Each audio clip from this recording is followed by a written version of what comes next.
penantian itu pun hampir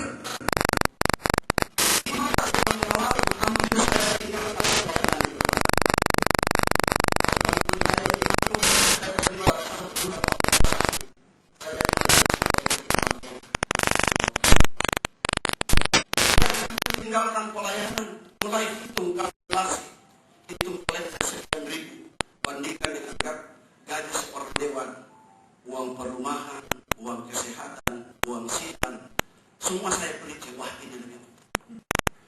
Saya mulai urus berkas jalan.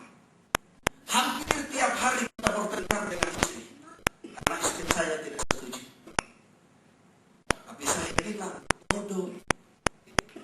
Saya urus berkas, saya jalan naik motor. Satu waktu motornya satu pagi jatuh ke jurang. Motornya tidak apa-apa, justru kaki saya jahit 15 jahitan.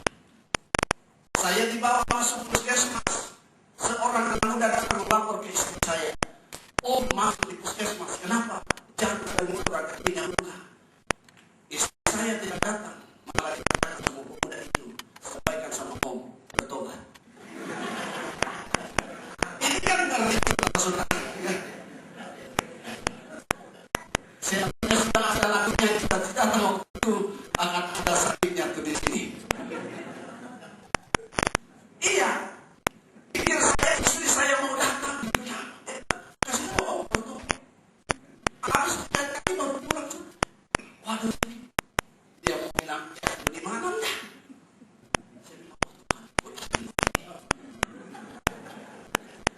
Tapi ternyata itu adalah sebuah proses yang Tuhan izinkan terjadi untuk saya dapat melihat hasil sebuah kesabaran. Tidak cukup dengan itu, saya masih jalan terus lurus. Dan sekali perjalanan dari tempat saya menuju Tanah Toraja, mobil yang saya tunggangi jatuh ke jurang 60 meter.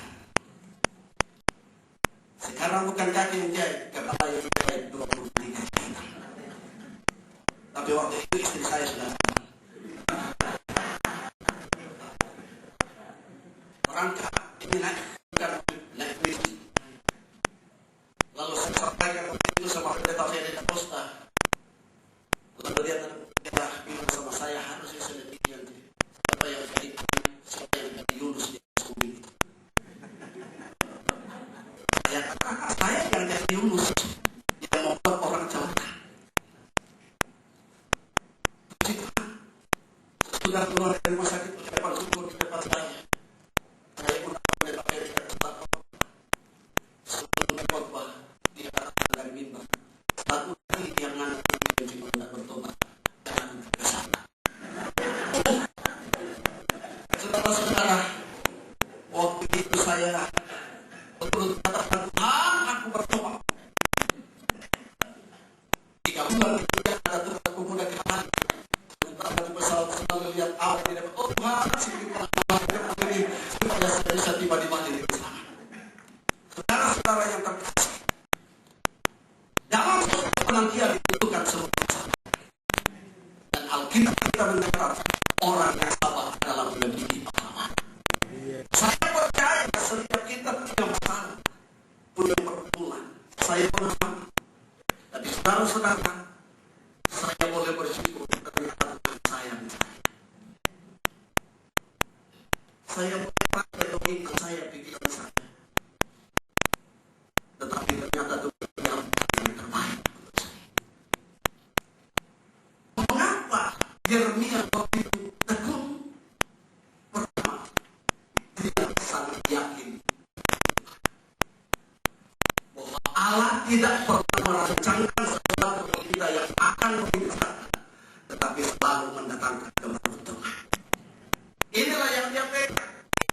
Menyerah, meyakini bahwa janji Tuhan itu luar biasa. Ketika kita bandingkan dalam Bilangan pasal yang ke-23 19, Allah tidak pernah berdusta.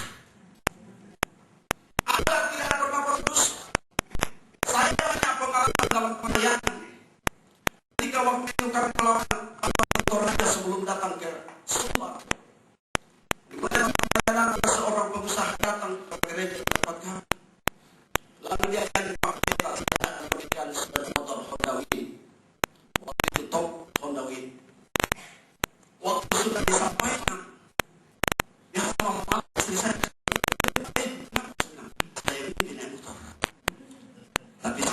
Karena pengusaha itu tidak boleh motor. Manusia bisa berdusta, tapi Tuhan kita tidak pernah berdusta. Allah kita memiliki janji yang luar biasa. Ya, jadi Yeremia ini sangat meyakini janji Tuhan. Berani menangkan jawab kepada Allah tidak mungkin berdusta.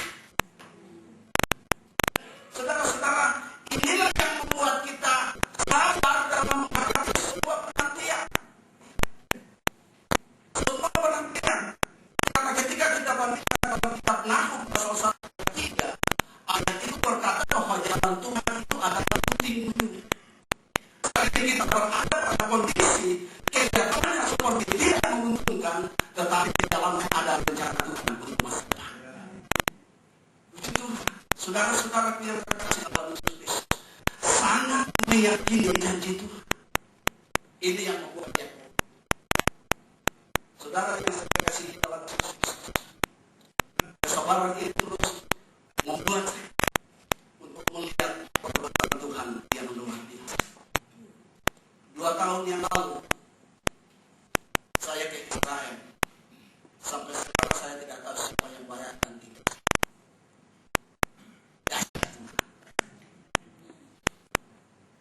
Saya ditempatkan satu orang datang. Saya disuruh tanda tangan di situ taksi. Bapak berangkat di Israel.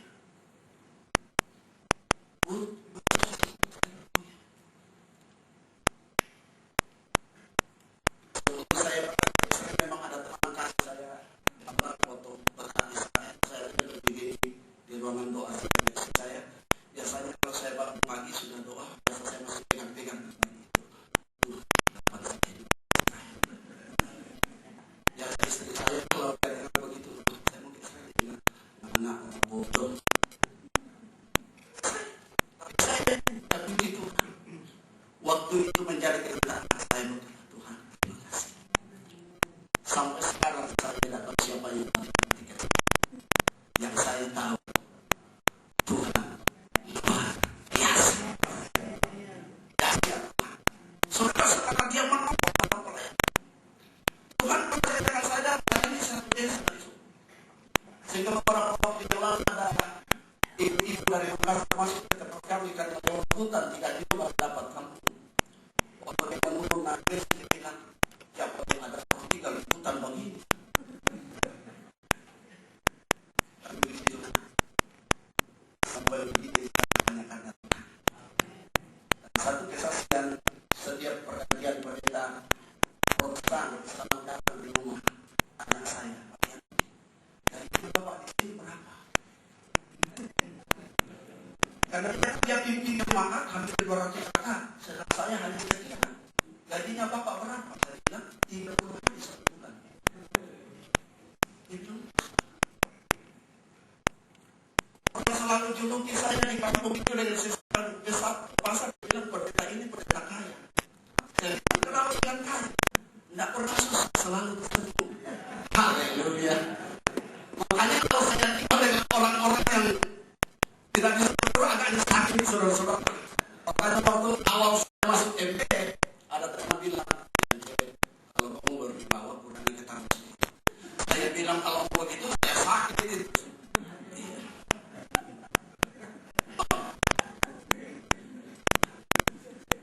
Saya kemarin dengan Pak Jor di atas pemilik berdua kita jalan. Saya katakan, Pak, saya orang di program. Dia bilang, lebih baik mau bertanya daripada gosip orang. Lebih baik mau dan bertindak mau jauh dalam ini.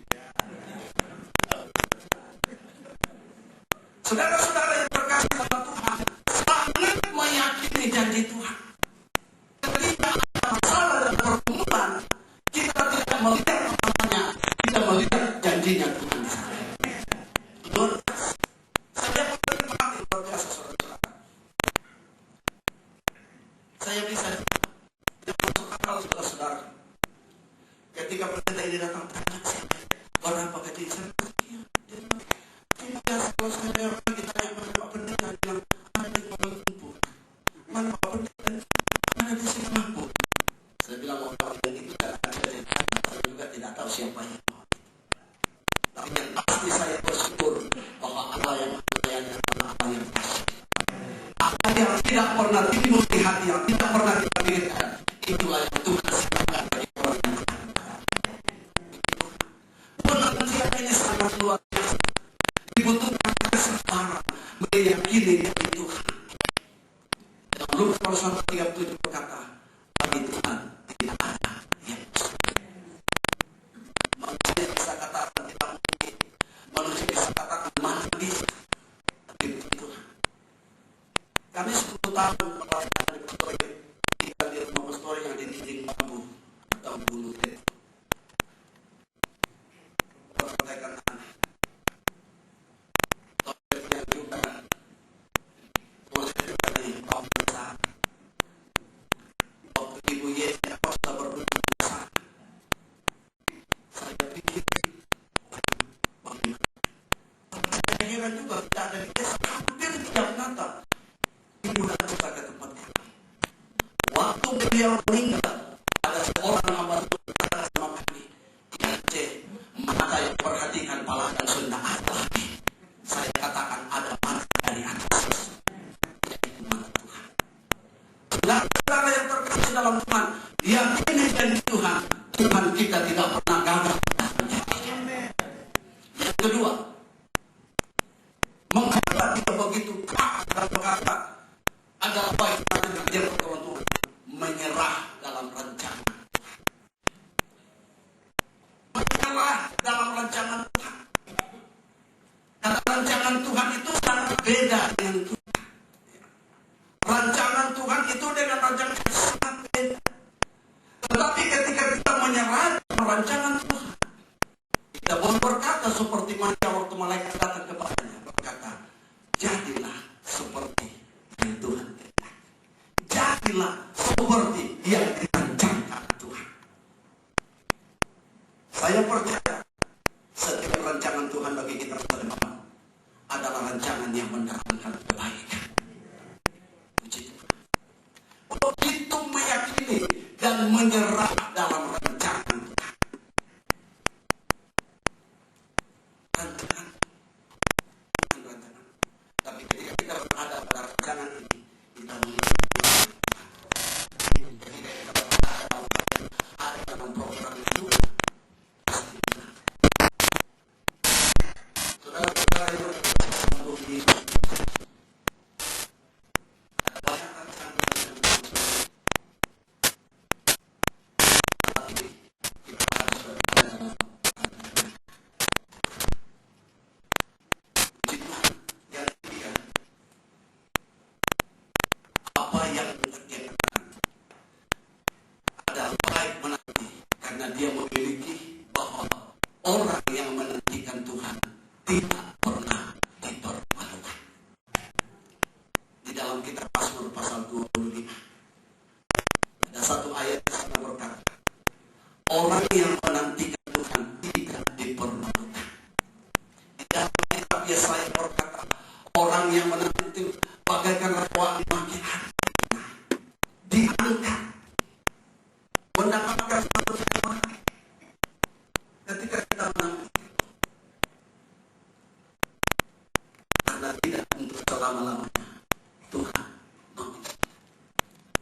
Asal penantian ini, saudara, kita jangan tahu kapan berakhirnya.